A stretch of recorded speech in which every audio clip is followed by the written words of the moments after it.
Oy, ¿qué pasa, chicos? ¿Creíais que ya no iba a volver? ¿Como el típico caporal que se va por tabaco y no vuelve? Pues mal pensado. Por lo visto, en esta época los zoomies se suelen poner malos y les es imposible narrar historietas. Pero después de darle un tratamiento exclusivamente de palazos en las costillas, ya está mejor. Así que hoy continuaremos con el 5º capítulo de esta fantástica novela. De momento la cosa está un poco floja, nada de Daka. Hemos visto a los Carcharos hacer un intercambio de armas por reliquias con los Carachapas del Mechanicus. Y luego se han ido a ver a un capítulo de marines desconocidos, los Garras Cenicientas, para pedirles unos favorcillos. Por otro lado, Rannick, la Umi que quedó bien traumada en Zartak, está siguiendo la pista de los Carcharos para llevarlos ante la Inquisición con la misma insistencia que un garrapato hambriento tras un Gretchen bañado en salsa barbacoa. Pues vale, después de este resumen ya podemos comenzar. Allá vamos. Carcharodon Astra, Oscuridad Exterior, capítulo 5.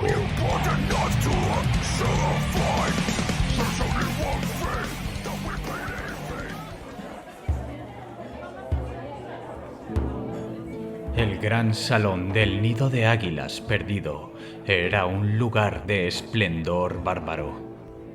Las paredes de piedra negra en la cúspide de la torre estaban intercaladas con braseros encendidos y trofeos de guerra.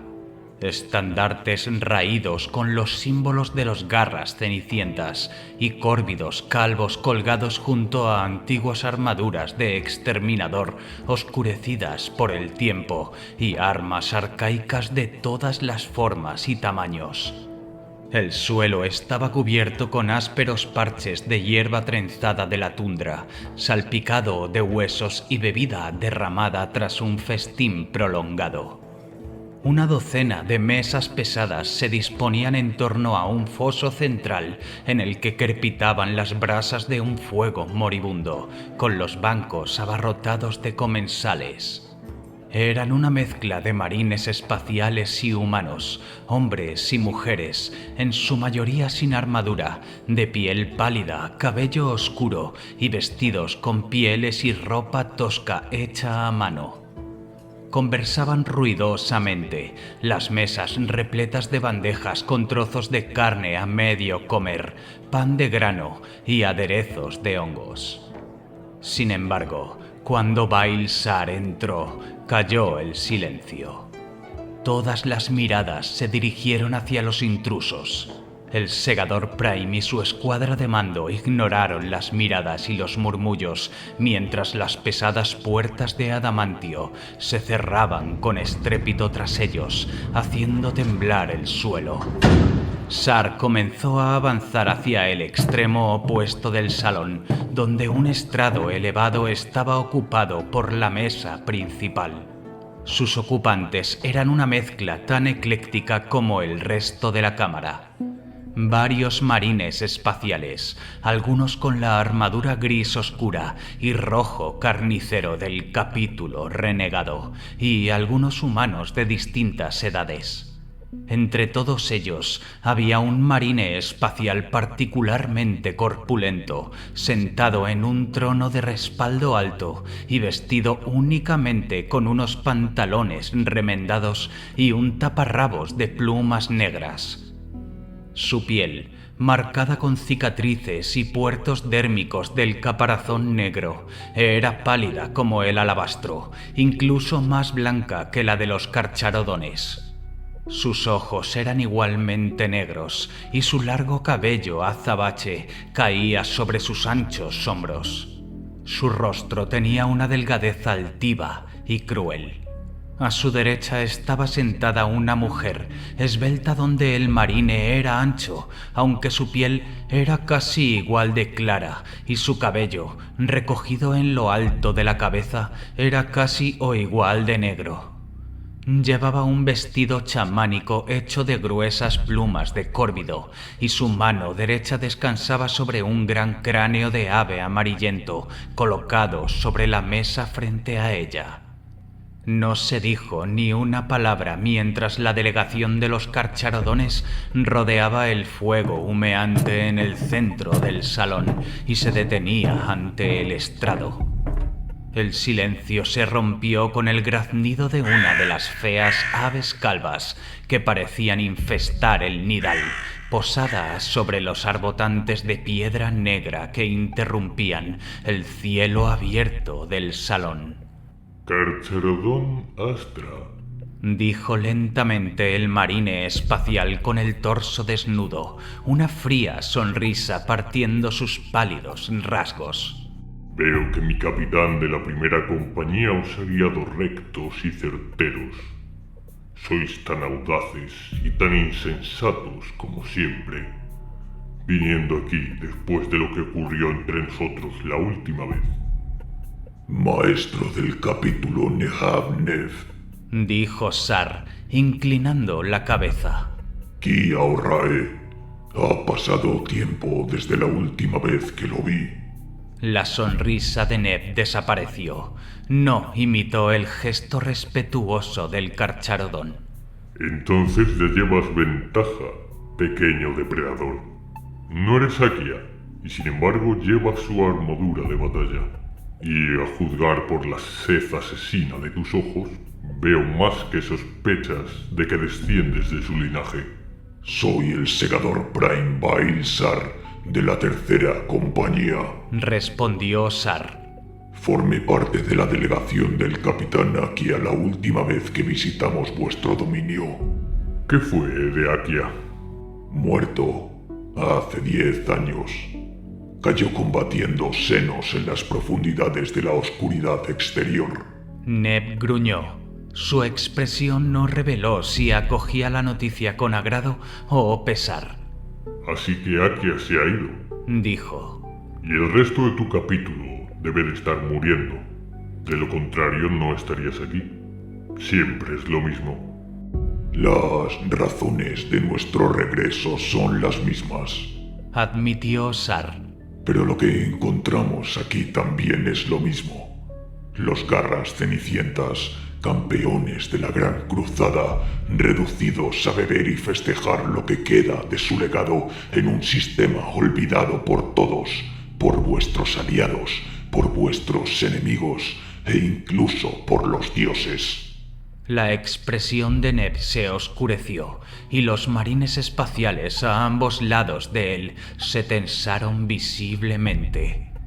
Prole de Akia, sin duda, dijo Nehabnev. Arrogante, audaz, sediento de sangre. Si estuviste con nosotros la última vez que parlamentamos, recordarás bien que su necedad casi le costó la vida. Te convendría no repetir sus errores tan pronto. No he venido en busca de sangre, dijo Sar. Mis naves permanecen alejadas según vuestro mandato y mi compañía sigue en órbita. Mi propia guardia de honor está afuera, tras las puertas selladas de este salón. Mi vida está a vuestra merced, hijo del cuervo, pero mi muerte solo beneficiará a quienes desean destruirnos a ambos. Entonces habla, espetó Neb, golpeando de repente la mesa con el puño, haciendo que bandejas y utensilios tintinearan. ¿Por qué estás aquí, mestizo? Requerimos un diezmo, dijo Sar. Por supuesto. ¿De carne? Sí. ¿Por qué? ¿Acaso tus otros diezmos rojos te han fallado, segador Prime? El capítulo está en guerra. Existe una amenaza senos de una magnitud aún desconocida para el Imperio que se aproxima desde la oscuridad exterior. Debe ser contenida. ¿Y qué traes a cambio? Armas y armaduras suficientes para reabastecer vuestros suministros y devolver algo de vuestro esplendor perdido. ¿Saben los hombres máquina que estás desviando sus dones a traidores y renegados? Preguntó Neb con burla. ¿Entiendes que el Imperio al que afirmas servir os declararía excomunicate traitoris si descubriera vuestros tratos con nosotros? Los diezmos grises son nuestros para hacer con ello lo que deseemos. Dijo Sar. Y no conoces el contenido de nuestros edictos de exilio. El pacto entre nosotros es un vínculo de conveniencia. Gracias a él, innumerables sectores del espacio imperial han sido preservados, sin que sus comandantes siquiera supieran el peligro que amenazaba sus mundos. Aún servís a un imperio que apenas es consciente de vuestra existencia. Dijo Ned. 10.000 años y no habéis cambiado.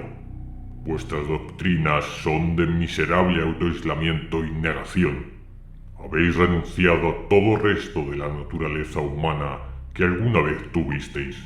Aquellos a quienes salváis os ven como monstruos, y con razón. Al menos aquí no hemos olvidado ni abandonado aquello por lo que aún lucháis, nuestra humanidad. Así lo desea el Padre del Vacío. Dijo Sar, esforzándose por mantener la voz firme. No he venido a debatir las doctrinas de mi capítulo, Nehatnev. He venido con una oferta simple, un diezmo de carne y apoyo de flota a cambio de material bélico. Ahora llegamos a la verdad. Dijo Ned, sonriendo fríamente. No solo queréis llevaros a nuestros hijos, sino que pretendéis arrastrarnos a vuestras guerras. ¿Apoyo de flota? Hemos llegado muy lejos para evitar servir a vuestro imperio podrido, tiburón. ¿Por qué íbamos a cambiar eso ahora? La amenaza que enfrentamos no es una que hayáis visto antes. Dijo Sar. Los tiránidos son criaturas de mente colmena, insaciables, que no pueden ser sobornadas ni con quien se puede negociar. Sus zarcillos ya devastaron una vez el borde oriental y pronto morderán más hondo si no los detenemos. Si alguna vez alcanzan el sistema Atergatis, no podréis resistirlos. Seréis borrados de la existencia y nadie recordará vuestro paso por el mundo. ¿Y se supone que esas palabras deben animarme a ayudarte? Exigió Ned. Si ese enemigo es tan terrible como dices, ¿por qué debería arriesgar las naves y guerreros de mi propio capítulo? Que tu imperio enfrente esa amenaza. No sacrificaré a mi gente por vuestros amos corruptos. Te estoy pidiendo que recuerdes tu propósito, Garra Cenicienta. Respondió Sar. Tú y tus hermanos sois guerreros por encima de todo. Aquí os deslizáis hacia la indolencia y la decadencia. ¿Cuándo fue la última vez que cruzasteis espadas con un enemigo más allá de vuestros fosos de entrenamiento? Y no digas que buscas preservar tu propio pueblo. Vais camino de la extinción, igual o más que nosotros. Sin las instalaciones adecuadas y el conocimiento correcto, vuestra semilla genética se degrada y vuestro número decrece. ¿Cuántos quedaréis en unos cientos de años? 1000. Podemos cambiar eso. Podemos preservar vuestro legado si nos demostráis que es digno de ser salvado. ¡Ya basta! Ladró uno de los otros marines espaciales en la mesa principal, levantándose tan rápido que su silla cayó hacia atrás con estrépito. Este bastardo nacido de traidores ha ido demasiado lejos. Siéntate, hermano Tancius. Ordenó una voz. La orden no vino de Ned, sino de una mujer humana sentada a su lado. Miró con severidad al marine espacial que se había levantado. El Garra Cenicienta miró a su maestro de capítulo, pero los ojos negros de Ned no se apartaron de Sar. Tras un momento, Tancius recogió su silla. Segador Prime. Dijo la mujer, volviendo a mirar a Sar. Continúe. Sar la miró un instante, luego asintió en señal de agradecimiento. Traemos más que volters y armaduras de energía, dijo. Traemos el legado genético de vuestros ancestros. No mucho, pero nosotros mismos tenemos poco que ofrecer, pero es puro. ¿No lo habéis contaminado con vuestra repugnante estirpe? Preguntó Ned. No, dispongo de todos los datos, así como de lecturas completas del resto de nuestras ofrendas, disponibles como parte de un paquete de transmisión de datos. También podéis inspeccionarlo en persona, por supuesto. ¿Y cuántos de mis hijos tomarás a cambio? Eso está sujeto a debate.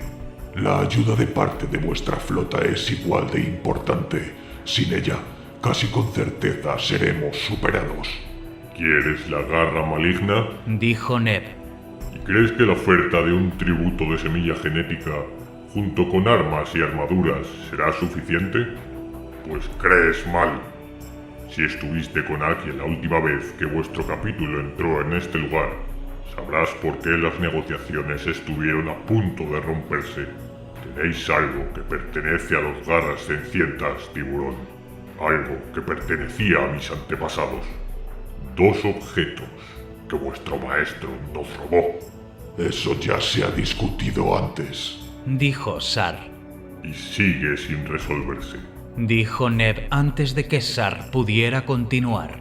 ¿Quieres un trato, segador Prime? ¿Quieres nuestra carne y nuestras naves de guerra? Pues déjame decirte lo que yo quiero a cambio. Quiero el regreso de los guanteletes de la Estela Roja. Quiero hambre. Y quiero saciar.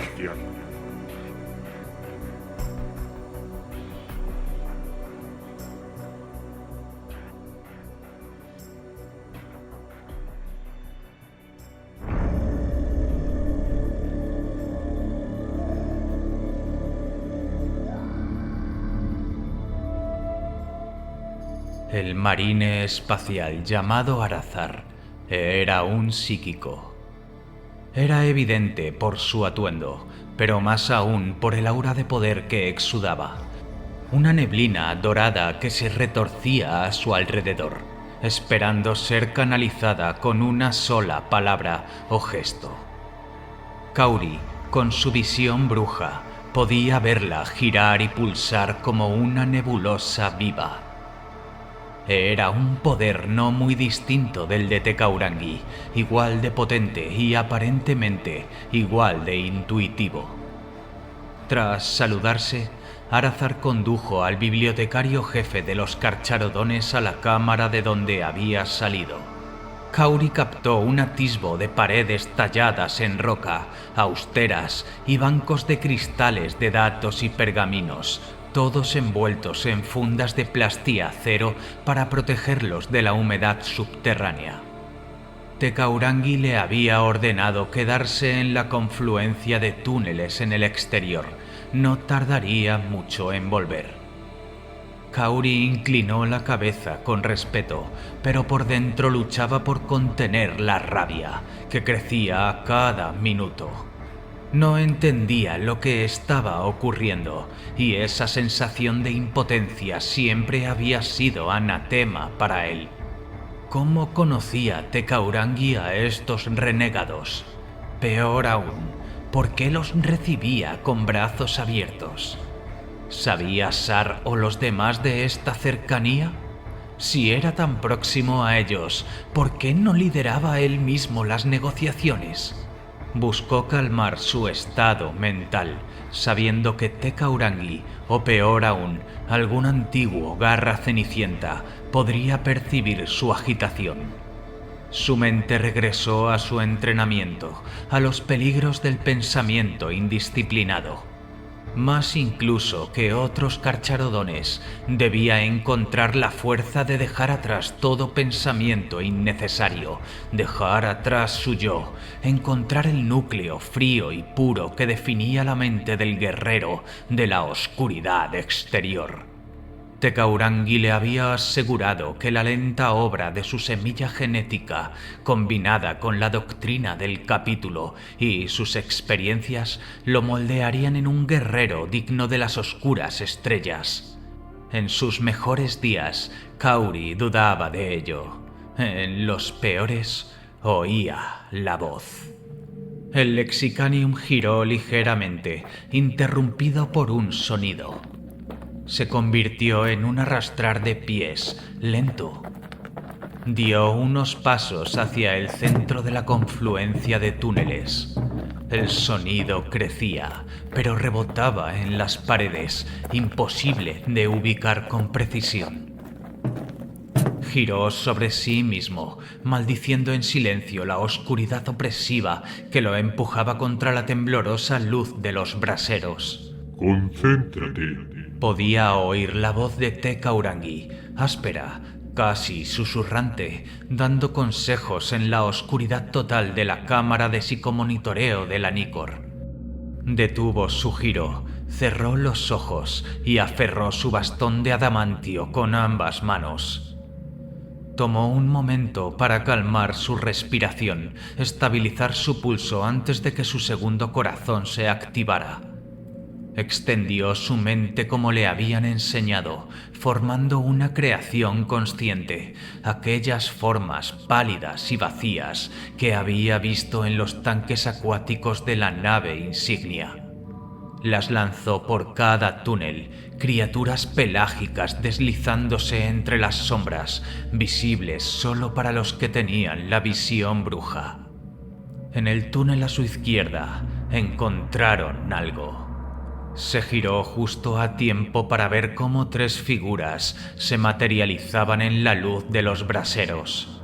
No llegaban a la altura de sus rodillas, niños, supuso, aunque las túnicas verde oscuras y las capuchas hacían difícil saberlo con certeza.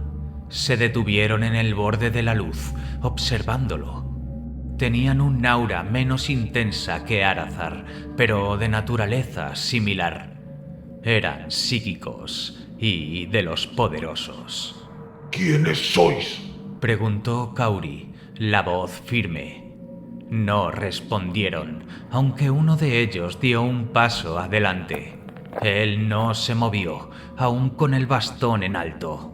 Sintió su segundo corazón activarse al tiempo que su cuerpo se inundaba de adrenalina y estimulantes de combate.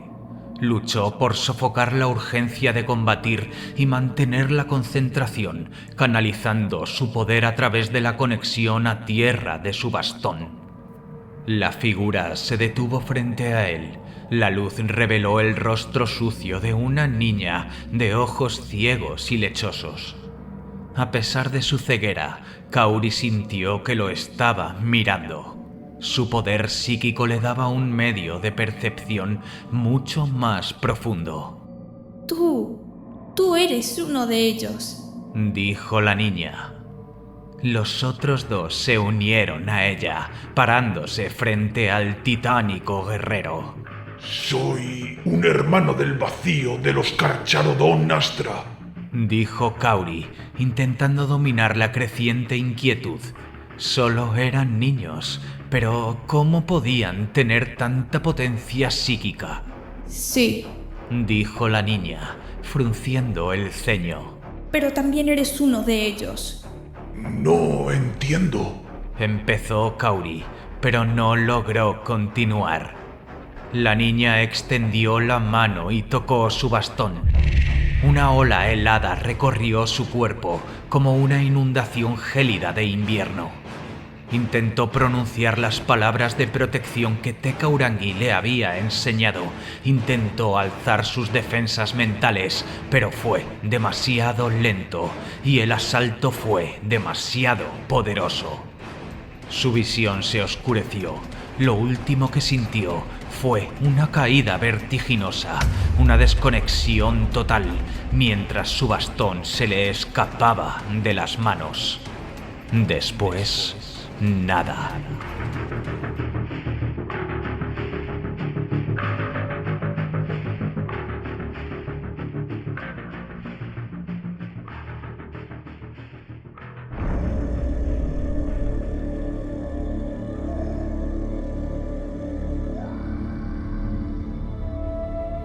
El Librarium de los Garras Cenicientas estaba enterrado profundamente bajo el nido de águilas, protegido por roca entrelazada con adamantio y sellos de triple potencia. Tecaurangi se unió a Arazar en el centro de aquel lugar, los dos marines caminando entre los estantes de datos, iluminados en rojo, y las hornacinas talladas en piedra, llenas de tomos, intercaladas con los huesos de las cornejas del capítulo. Tan profundo bajo tierra, lo único que se oía era el crujido de las electrovelas, el lento goteo de la humedad y el eco de los bastones de fuerza de los bibliotecarios al golpear el suelo. Nuestra situación es alarmante, Dijo Arazar, rompiendo el silencio. Lo he sentido. Admitió Tecaurangi. Nehatnev se está volviendo cada vez más desesperado. Continuó Arazar. Los recursos escasean. Las tribus están inquietas. Algunos hablan de rebelión. Ha intentado canalizar su violencia hacia incursiones en asentamientos cercanos, pero teme ser descubierto. El imperio no es tan indolente como nos gusta creer. Siempre está mirando. Lo está. Tecaurangi asintió. Guardaron silencio de nuevo, paseando entre los tomos y las runas. Al cabo de un rato, Tecaurangi hizo un gesto hacia la cámara. Tu librarium está callado, Arazar. Supongo que tu búsqueda de un nuevo aprendiz sigue sin resultados. Acertaste. Respondió Arazar sin poder ocultar la amargura en su voz. No tengo recursos para buscar un candidato adecuado y Nev no me permite alejarme en su busca. También hemos tenido dificultades últimamente. Admitió Tecaurangi. Apartados de los canales oficiales de reclutamiento, condenados al exilio. Ambos conocemos bien las dificultades para encontrar candidatos puros y dignos. Y sin embargo, tú tienes uno. Dijo Arazar. Puedo sentir su potencial. Fue conseguido a un gran coste, Dijo Tecaurangi. pero no he escatimado nada en su instrucción. Mis propias visiones me dicen que desempeñará un papel vital en el futuro del capítulo. ¿Y qué hay de tu nuevo segador Prime? Preguntó Arazar. Presencié la muerte del viejo Akia en un sueño disforme una noche. Fue una muerte dura. El dominio de Akia sobre la compañía empezó a flaquear hacia el final. Dijo Tecaurangi. Tenía muchas dudas cuando Bailzar tomó el título de segador, pero me ha demostrado estar a la altura más veces de lo que esperaba. Es heredero del propio Akia, ¿no es así? Lo es, aunque más joven, más controlado. Chocará con la autoridad, como lo hacía Akia, pero tiene la sabiduría suficiente para no perder de vista el panorama general. Akia empezó a perderlo demasiado a menudo al final. Debes tener cuidado, hermano. Nev buscará usar su propio legado contra él. Confío en él. Tal vez no debería, pero pronto sabremos si mi juicio ha sido erróneo. Temo que le costará conseguir algún tipo de acuerdo. Nev quedó con sed de venganza tras la última visita. ¿Quiere sangre? Cualquier respuesta que Tecaurangi estuviera por dar fue interrumpida cuando Arazar se detuvo bruscamente. Su agarre en el bastón se tensó. Se volvió hacia la entrada del librarium. Tras un momento, el nómada pálido sintió lo que Arazar ya había percibido. Arazar ya se estaba moviendo hacia la puerta. Lo tienen, dijo.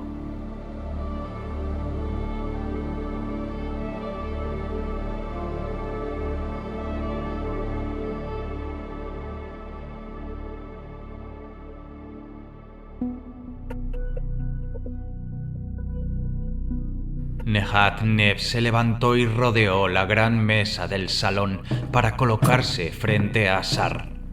Varios de sus garras cenicientas hicieron ademán de seguirlo, pero el guerrero pálido los contuvo con un gesto. Era más alto que Sar y casi tan ancho incluso sin su armadura de combate. Lo miraba desde arriba, con la cabeza ligeramente ladeada, el desprecio luchando con el interés de su altiva mirada. Por un breve instante, Sar creyó saber lo que se sentía al ser cazado por uno de los raptores de pico curvo del capítulo. Entonces, ¿tenemos un acuerdo, Segador Prime? Preguntó el garra cenicienta. La Estela Roja no entregará sus armas. Respondió Sar. Puedo llegar a un acuerdo, pero no puedo ofrecer garantías. Neb se dio la vuelta y, con una velocidad casi cegadora, arrancó el cráneo de un gran córvido de la mesa del festín y lo estrelló contra el suelo, haciéndolo añicos en 100 fragmentos.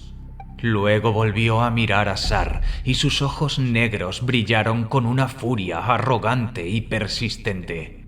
Te doy la bienvenida aquí y aún así me insultas, Carcharodon.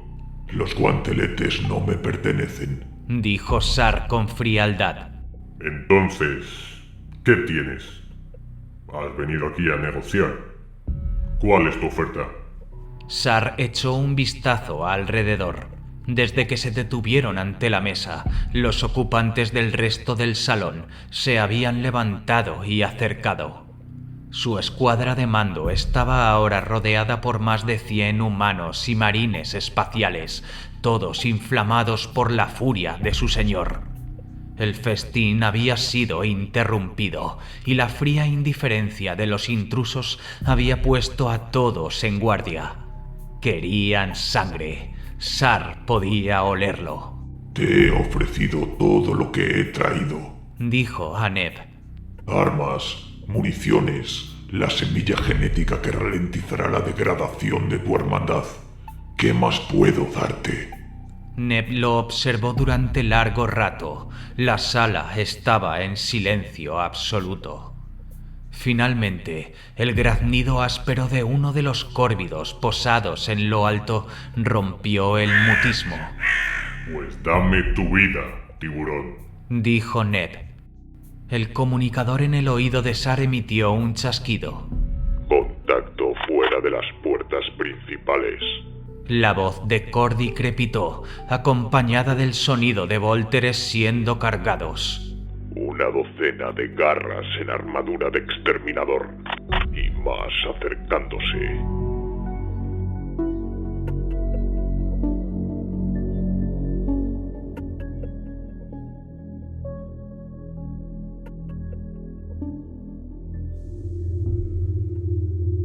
Lo primero que Kauri sintió al despertar fue que estaba rodeado por seres de un poder psíquico inmenso.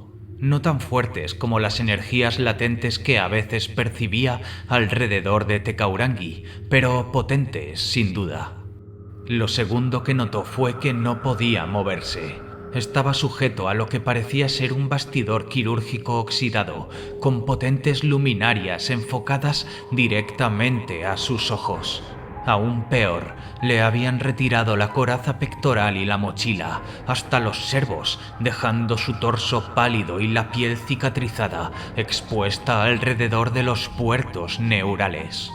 La armadura, junto con su bastón, yacía apoyada contra la única puerta de la sala excavada en la roca. Se tensó, intentando romper sus ataduras, pero éstas se mantuvieron firmes. «Tranquilízate, hijo de las sombras», dijo una voz sibilante. Kauri parpadeó y su vista mejorada por ingeniería genética redujo el deslumbramiento de las luminarias. Había 4 figuras reunidas alrededor del bastidor al que estaba sujeto. 3 eran los niños, sus rostros perdidos en las profundas sombras de sus capuchas. La 4ª figura, también vestida con una túnica verde raída y sucia, era más vieja.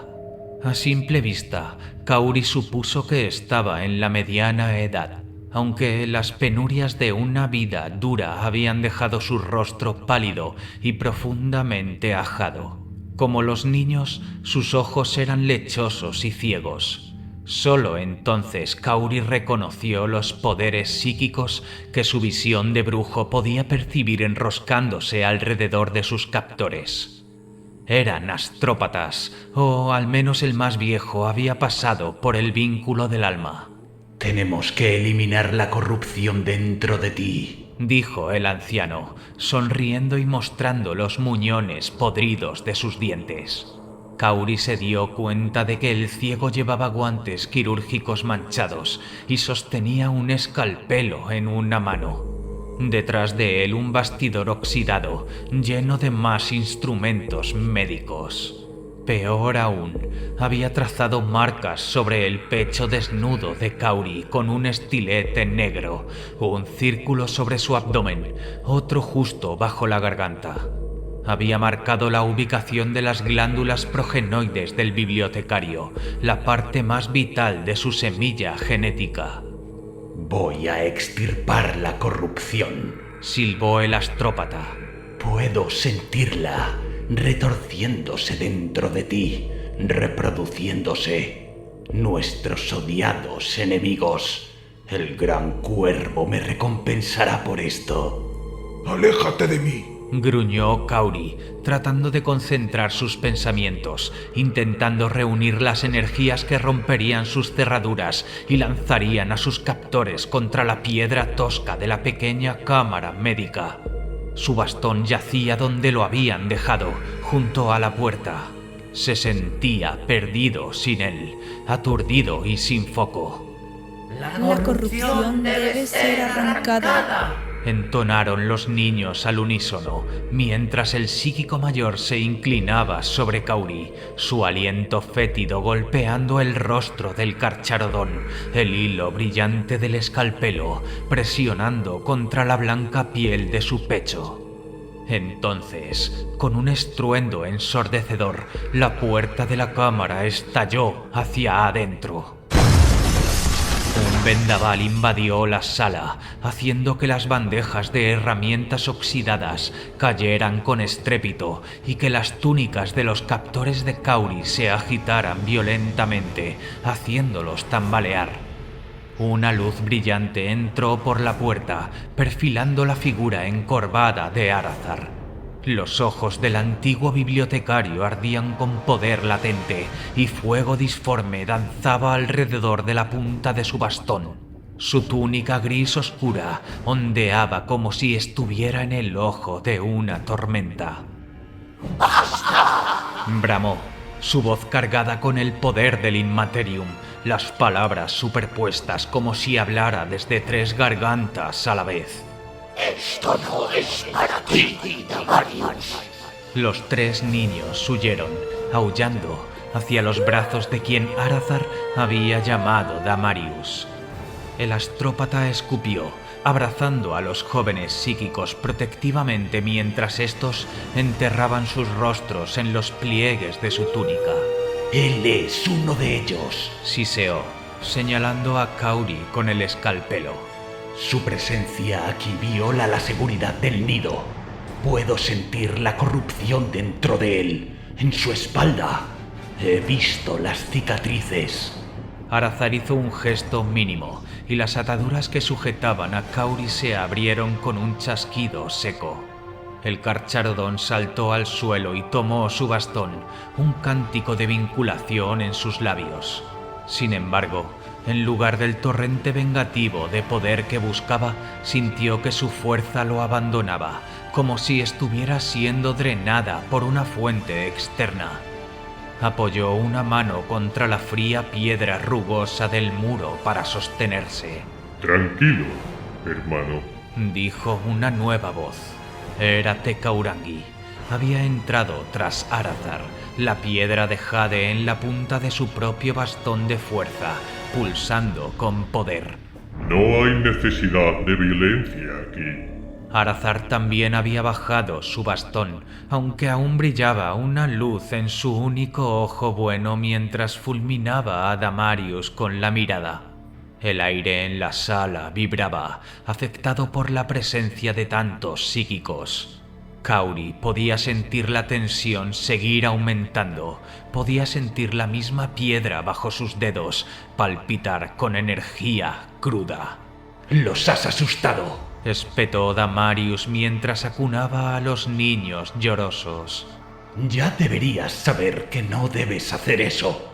Entonces cálmalos, respondió Arazar con frialdad. Esta no es manera de tratar a nuestros invitados. Pudiste haber roto todo nuestro pacto tú solito. Damarius tranquilizó a los jóvenes psíquicos y poco a poco Kaori sintió que la presión en la sala comenzaba a disminuir.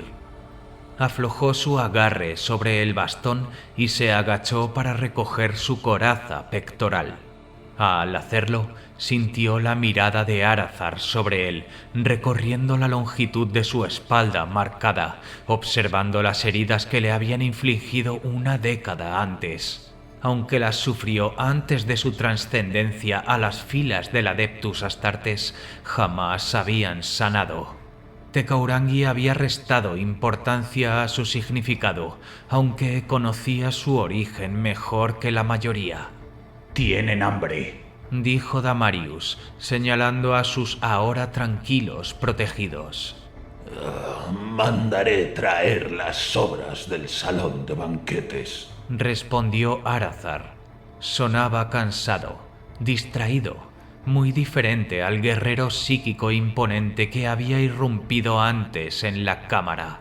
Debemos volver al salón, dijo Tecaurangi mientras Kaori se colocaba la armadura superior, acercándose para ayudarle a conectar los cables de energía expuestos del modelo Mark V de la mochila. Temo que el segador Prime ha llegado al punto decisivo de las negociaciones.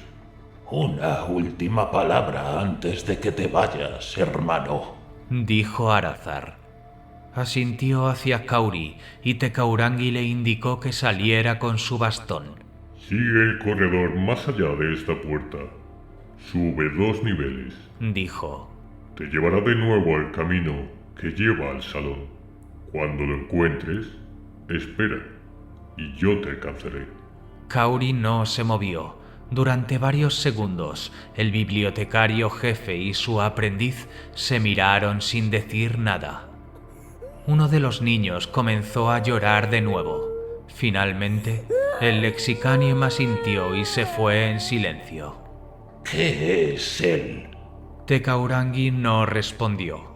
Arazar negó con la cabeza.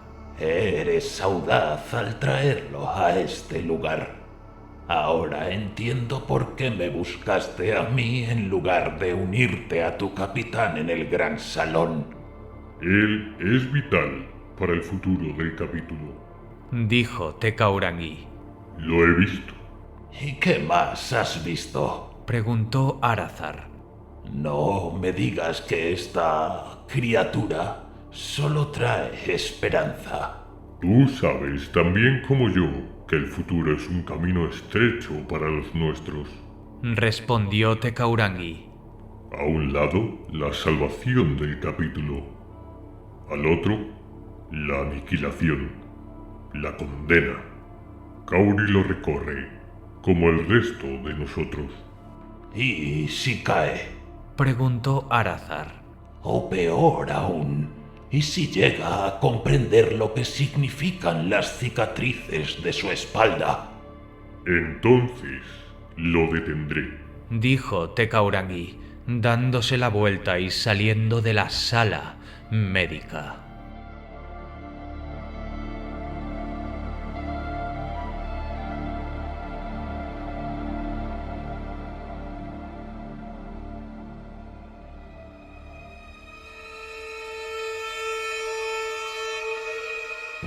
La fosa de gladiadores de los Garras Cenicientas se encontraba al aire libre, entre las rocas negras dentadas que marcaban el límite entre la aguja del nido perdido y la tundra escarpada y desolada de las llanuras de Atargatis. La noche había caído, envolviendo la tierra en oscuridad, pero los grandes braseros y fosas ardientes que rodeaban la arena estaban encendidos, bañando el espectáculo en tonos de fuego. La arena en sí era una depresión natural que había sido modificada por sus amos renegados. El fondo, un lugar desnudo de grava y huesos roídos, había sido acentuado para que los costados inmediatos fueran escarpados, atrapando a cualquiera que cayera en él. Las laderas irregulares sobre el borde habían sido talladas hasta formar gradas rústicas, asientos escalonados que ahora estaban repletos de cientos de espectadores, humanos y transhumanos por igual. No habían llegado por las pendientes rocosas que descendían desde los flancos del nido, sino a través de los pasadizos y túneles subterráneos que perforaban su superficie como un panal. Fue en uno de esos túneles donde Sar se preparó para el combate.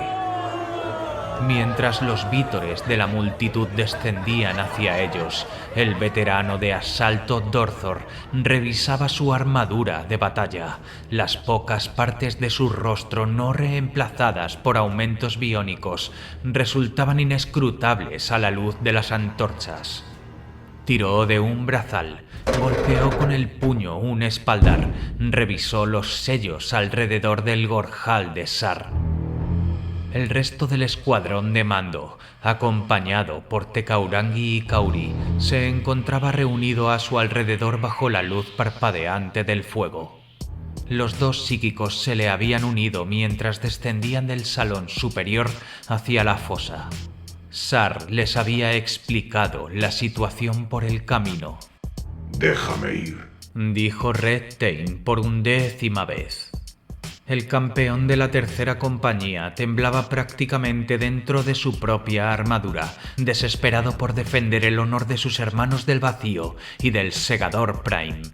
Sar no dijo nada, girando para permitir que Dorthor revisara las pestañas de ventilación de su mochila, los cables de energía y los cierres magnéticos. Es mi propósito en la vida, insistió Tain, cerrando y abriendo la mano de forma inconsciente sobre el pomo de la espada del vacío. Tú me elegiste como campeón de la compañía. Eso significa que me elegiste para representarte en juicios como este.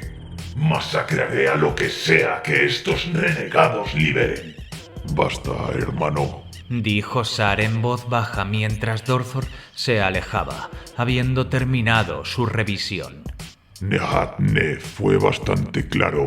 Para que el acuerdo sea vinculante, debo ser yo.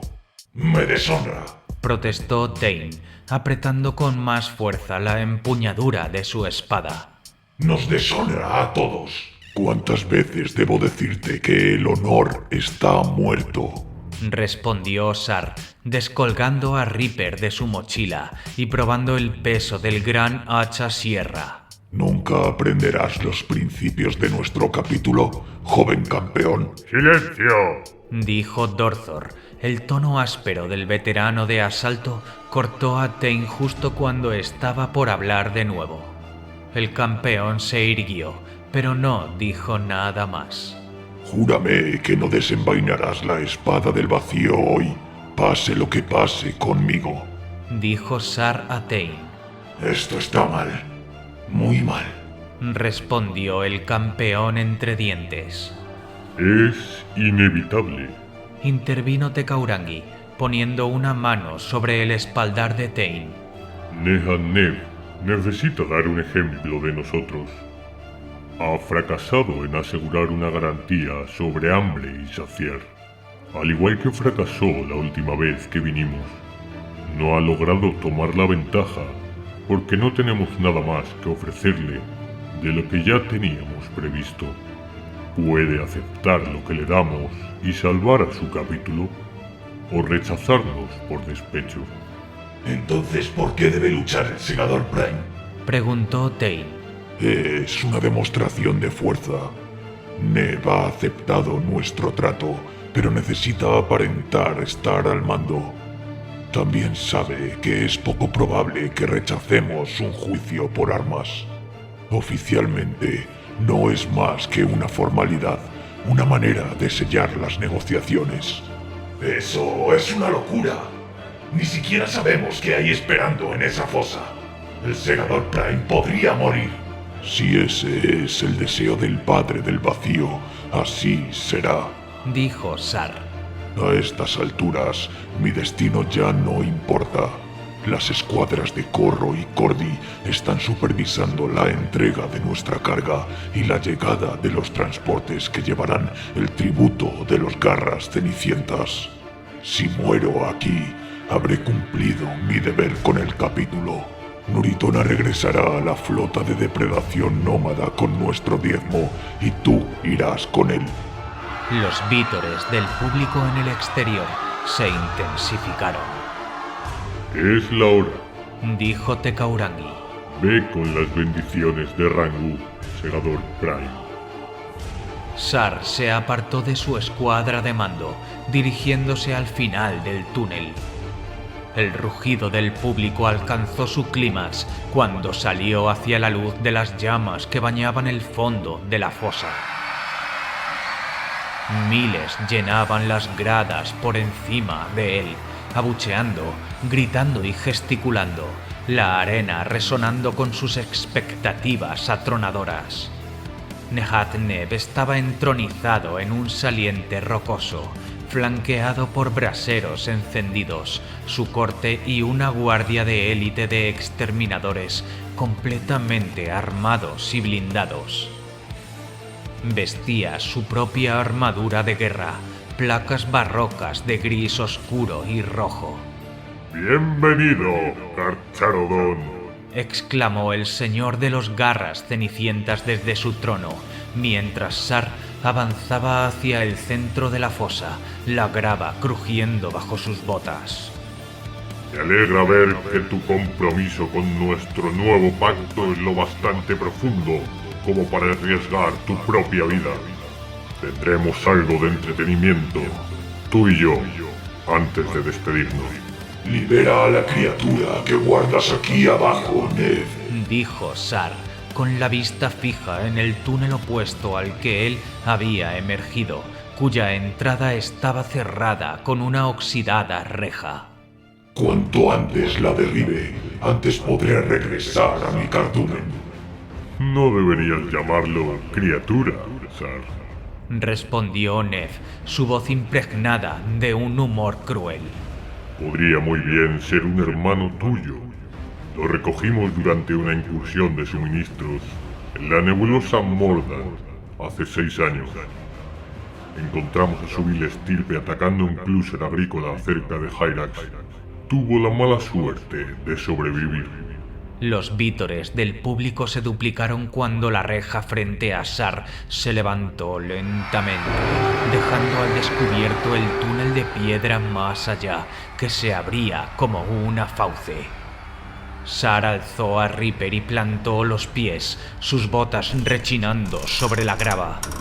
Por un instante no hubo nada mientras la reja se deslizaba hacia lo alto, nada salvo los gritos y abucheos de los espectadores y el silencio en la mente de Sar mientras su oído de Liman los apagaba.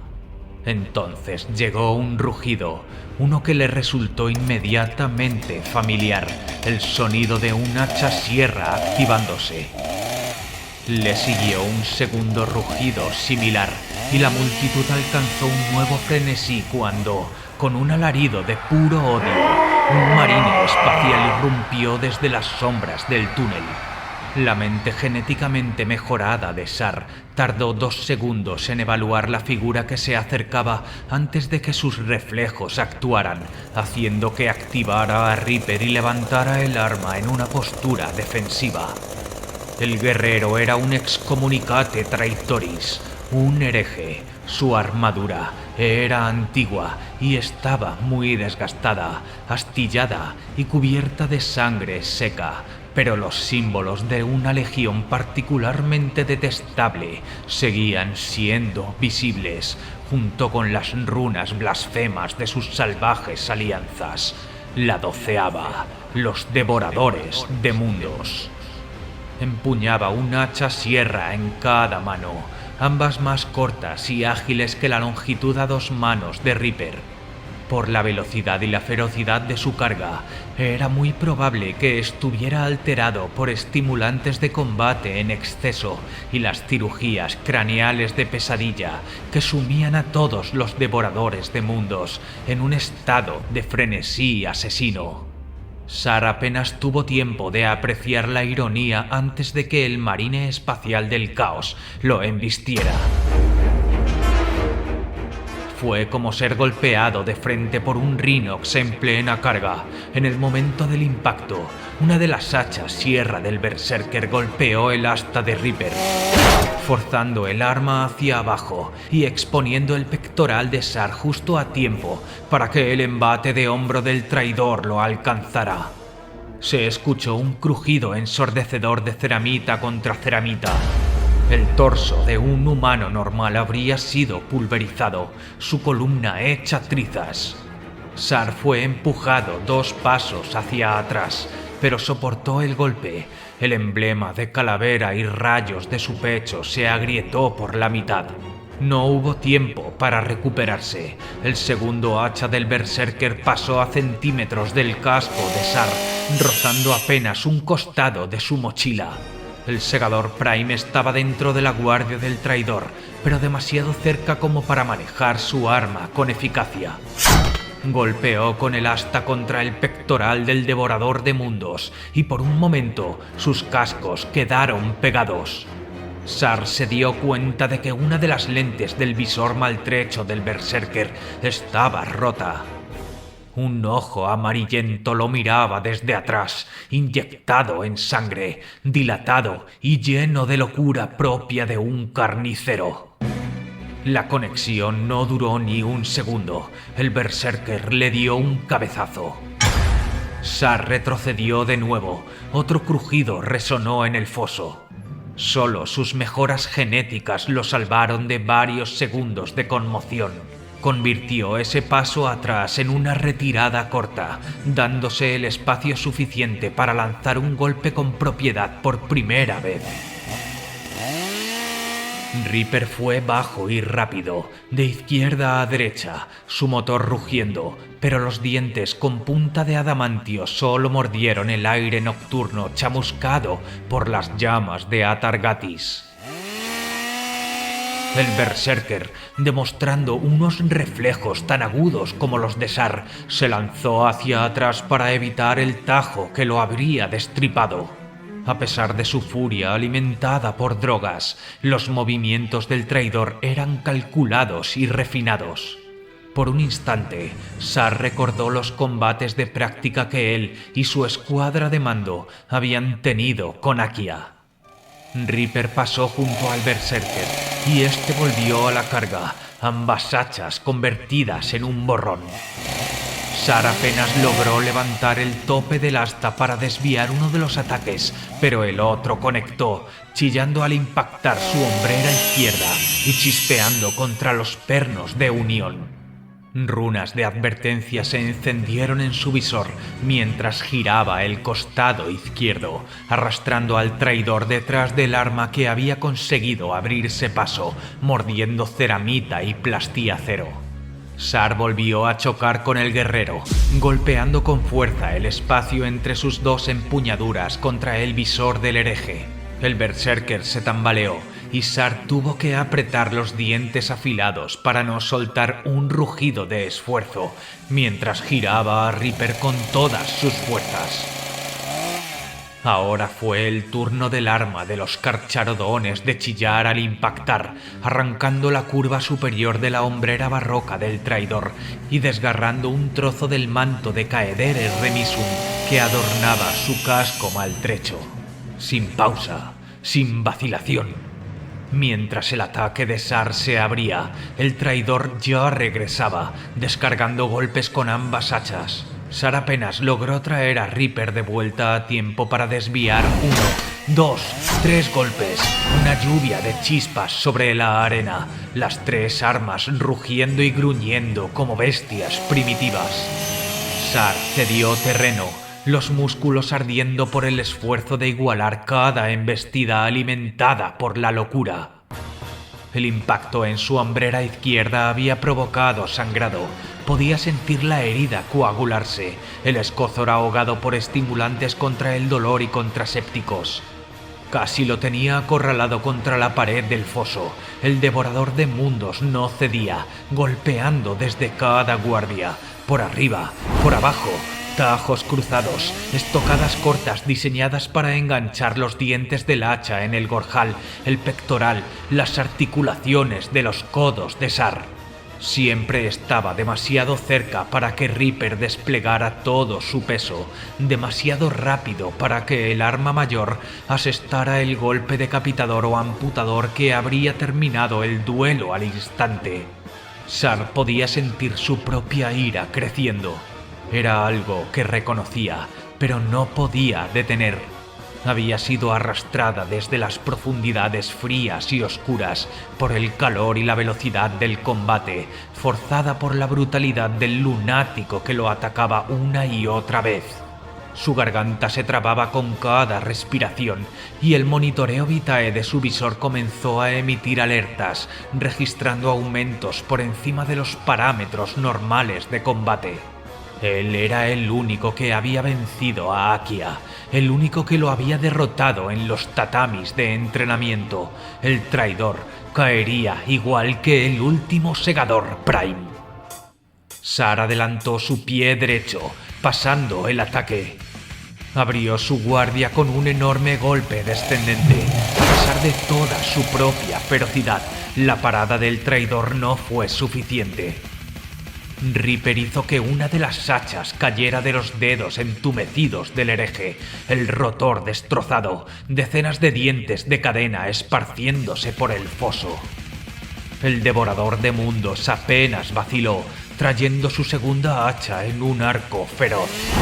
Si Sar hubiera intentado recuperar su golpe con una parada usando a Reaper, habría sido demasiado lento. Pero no usó a Reaper. Dejando la enorme hacha sierra clavada en la grava, giró dentro de la guardia del traidor, recibiendo el golpe en su hombro y forzando el cuerpo hacia adelante. Estrelló su casco contra el del traidor al mismo tiempo que atrapaba la muñeca del brazo que aún sostenía un arma. El público soltó un jadeo colectivo al escuchar el crujido de ceramita contra ceramita resonando por toda la arena. Por un momento, los dos guerreros lucharon cuerpo a cuerpo, apretados uno contra el otro, músculos tensos y servomotores rechinando. La respiración de Sar era áspera en los filtros de su casco mientras forcejeaba con el berserker, una mano manteniendo el hacha restante alejada y la otra golpeando una y otra vez el plastrón del guerrero, su guantelete gris repiqueteando contra la armadura rojo sangre, abollada y ensangrentada. El brazo libre del hereje se había enroscado alrededor de la espalda de Sar, alcanzando su mochila. Con fuerza bestial, arrancó uno de los cables de energía expuestos de la armadura. Iconos de advertencia en rojo se encendieron por todo el visor de Sar, indicando una caída de energía en el lado izquierdo y un aumento de temperatura en los servos. Otro cable saltó de su enchufe con un chasquido de carga liberada. El lado izquierdo de la armadura de Sar se bloqueó por completo. Los servos se atascaron, dejándolo incapaz de doblar el brazo. Con un aullido de furia, el devorador de mundos arrancó su hacha sierra de las manos del carcharodón y alzó el arma para golpear. Sar bajó la cabeza y lo embistió hacia adelante. Lo hizo con un rugido propio, concentrando hasta la última gota de su fuerza en el movimiento, rompiendo el silencio que había mantenido desde el inicio del combate. La cresta dentada de ceramita que corría por la parte superior de su casco se hundió en la lente ocular rota del yelmo del traidor, abriéndose paso por carne y hueso y perforando el cerebro del devorador de mundos. El guerrero comenzó a convulsionar violentamente, el hacha sierra cayendo de su agarre para sacudirse y estremecerse como su amo sobre la grava. El devorador de mundos se desplomó hacia atrás, cayó de rodillas y luego de espaldas, los pies golpeando el suelo, los puños abriéndose y cerrándose. Sar levantó la cabeza, lentamente, jadeando. Sangre y materia craneal desgarrada corrían en gruesos riachuelos por su casco, cuya cresta se había teñido de rojo. La multitud había enmudecido. Por un momento, los únicos movimientos fueron los estertores de muerte del marine espacial del caos, los únicos sonidos, su ceramita raspando la tierra. Los puños de Sar estaban cerrados, todo su cuerpo rígido y tembloroso.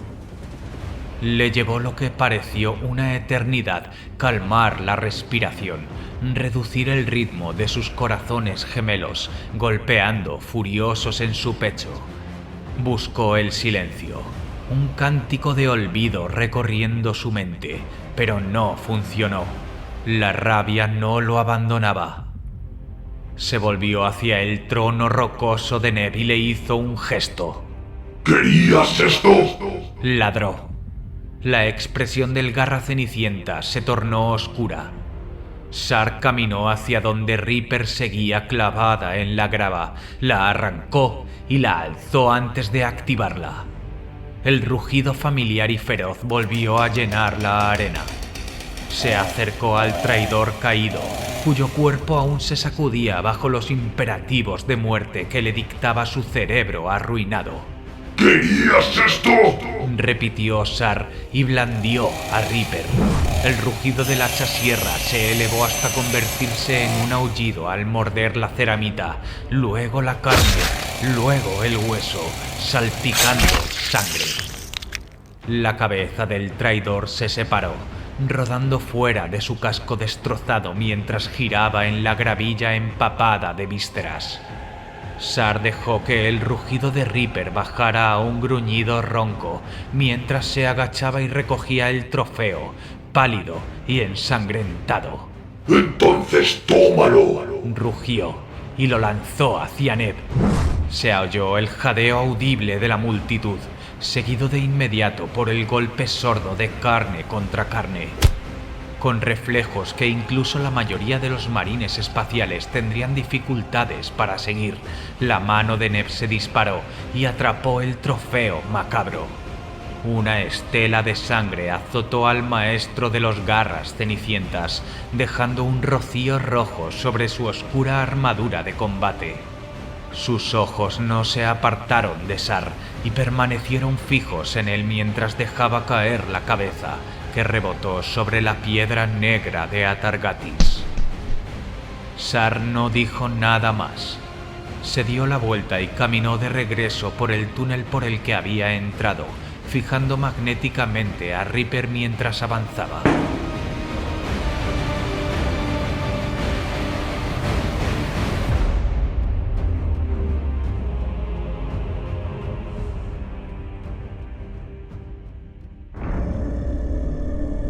Ni Tekaurangi, ni Kauri, ni la escuadra de mando de Sar dijeron nada al reunirse con el segador Prime en el pasaje rocoso que conducía al foso de gladiadores. La sangre rayaba el casco del Carcharodon y había teñido de rojo sus guanteletes. Finalmente, Dorthor habló. El líder de ataque Nuritona informa que la mandíbula blanca ha recibido su primer cargamento del tributo, segador Prime. Los jóvenes están siendo asegurados en la bodega principal. Sar sabía lo que significaban esas palabras. Gritos, sollozos, lágrimas, ojos abiertos de par en par por el terror. Lo había visto demasiadas veces ya, tanto antes como después de su ascensión al mando de la tercera compañía. Mientras él luchaba ante Nehath-Nef, los ejecutores de los garras cenicientas habían estado arrancando niños de los brazos de sus madres y arrastrándolos a las negras entrañas de los transportes de carga. ¿Cuánto falta para que las bodegas estén llenas? Preguntó. 2 horas más, aproximadamente. Sar desclamó su casco, sacudió la sangre de él y lo fijó magnéticamente a su costado. Al hacerlo, el olor de la sangre del hereje le llegó al fondo de la nariz. Cobriza, amarga, fresca, con la vitalidad recién derramada.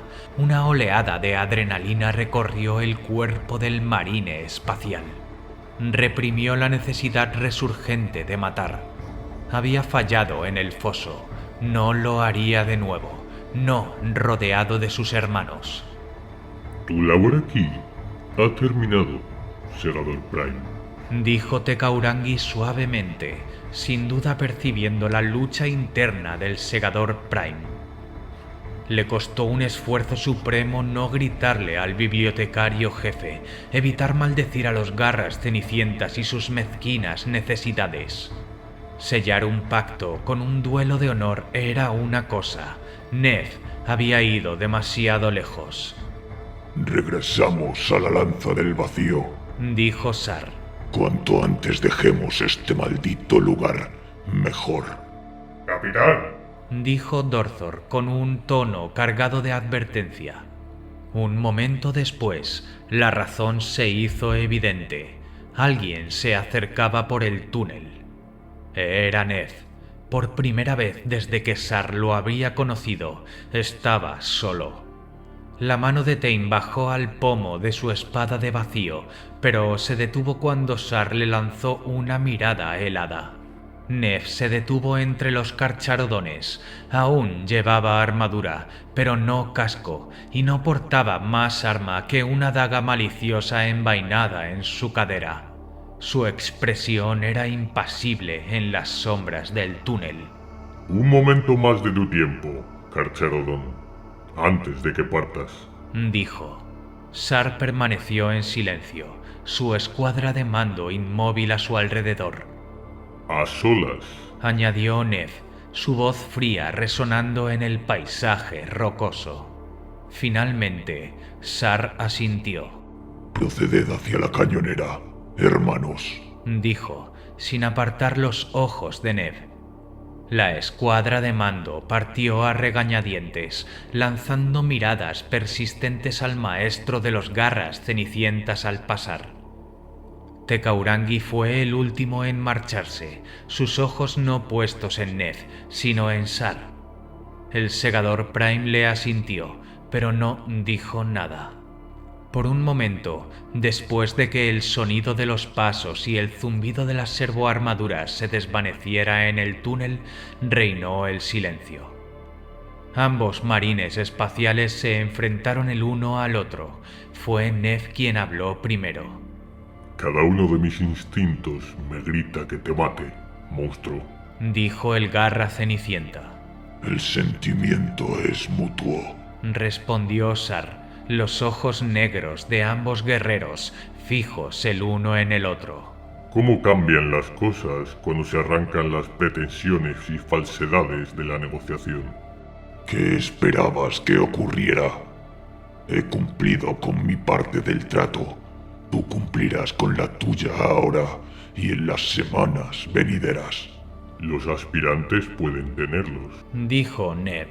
En cuanto al resto, ya se verá. Te has olvidado de ti mismo, hermano.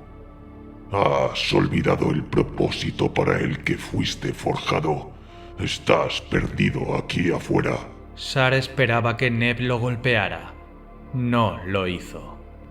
Cuando el garra cenicienta volvió a hablar, su voz estaba tensa de emoción. No soy ingenuo. El Imperio no muestra misericordia. Tú eres la encarnación viviente de eso, Carcharodon. Jamás se nos aceptará de nuevo. Si somos descubiertos, seremos aniquilados. A esto hemos sido reducidos, exiliados, temblando en el borde de la existencia, temerosos de volver a la luz, temerosos de empuñar las armas y realizar los actos para los que fuimos moldeados genéticamente. El Imperium no necesita saber de tus actos. La gloria y el honor engendran debilidad y arrogancia. Nosotros hemos renunciado a ambos. Nuestro exilio nos ha hecho más fuertes. Puede hacer lo mismo por ti. Quizás. Dijo Ned, y la fría arrogancia de su expresión fue sustituida, una vez más, por una mirada de incertidumbre. Pero quizás no. Los ideales por los que cada uno lucha están muy lejos de su realidad. Y por eso caíste, Garra Cenicienta. Dijo Sar, dándose la vuelta para marcharse. Te permites el lujo de los ideales. Nosotros no. Un verdadero depredador no tiene ninguno. Más de 3000 jóvenes serán arrancados de sus familias por el bien de nuestro antiguo acuerdo. Dijo Ned mientras el Carcharodón se alejaba. Para reforzar un capítulo que probablemente será usado un día para destruirnos. No nos corresponde juzgarte. Respondió Sar sin detenerse. Los edictos no lo permiten. El honor de deducir tu destino le pertenece al olvidado. Y si esa es su voluntad, entonces blandiremos el hacha de ejecución. Sospecho que nos volveremos a encontrar, Segador Prime, si sobrevives a la marea creciente. Nadamos con ella. Respondió Sar. Adiós, Garra Cenicienta.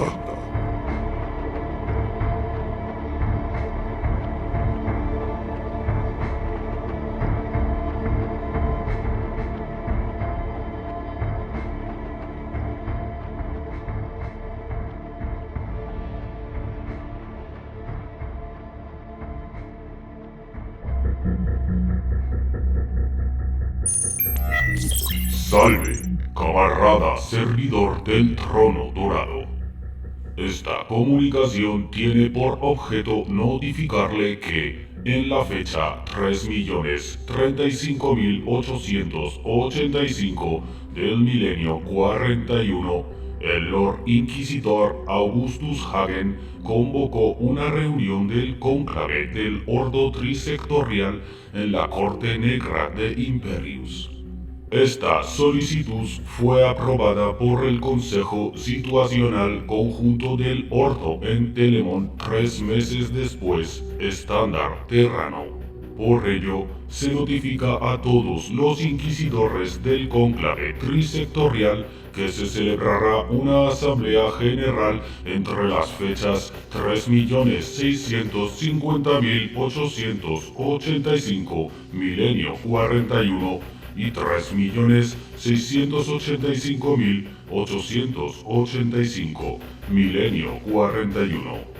Tú, junto con todos los operativos inquisitoriales ratificados por el trono que no estén llevando a cabo investigaciones nivel Aleph, deberán asistir a la asamblea en persona. Se enviarán más detalles a través del astro comunicado e encriptado. Firmado Josiah Sol, heraldo pretor del cónclave. Pensamiento del día: somos el fuego que quema todas las impurezas.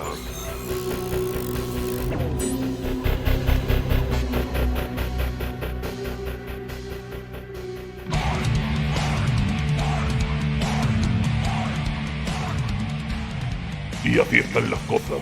Por fin hemos visto algo de pelea. Me atrevería a decir que este ha sido el primer capítulo donde ha habido una pelea de verdad. Una pelea digna de Gorko y Morko. No ha estado mal el capítulo de hoy. No, hemos tenido de todo. Tensión, magia, misterio y pelea. Espero que en siguientes capítulos no baje el ritmo, porque los primeros han sido realmente aburridos y no me gustaría volver a la misma rutina.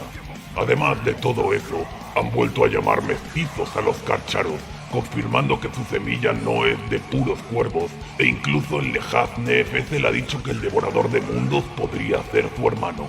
¿Acaso también llevan parte de esos piraos de Corne? Yo creía que solo estaban mezclados con los amos de la noche, pero vete a saber.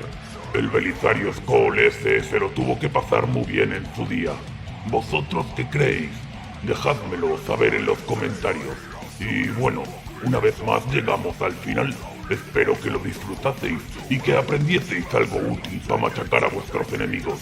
Seguid tan verdes como siempre y recordad, si alguna vez visitáis la casa de un antiguo amigo para pedirle un favor, llevarle cositas de regalo como servoarmaduras, armas y una botella de vino. Seguro que así accederán a cualquier favor que les tengas que pedir y te dejará darte de hostias en su foso de lucha privado. Nos vemos en la próxima, chicos.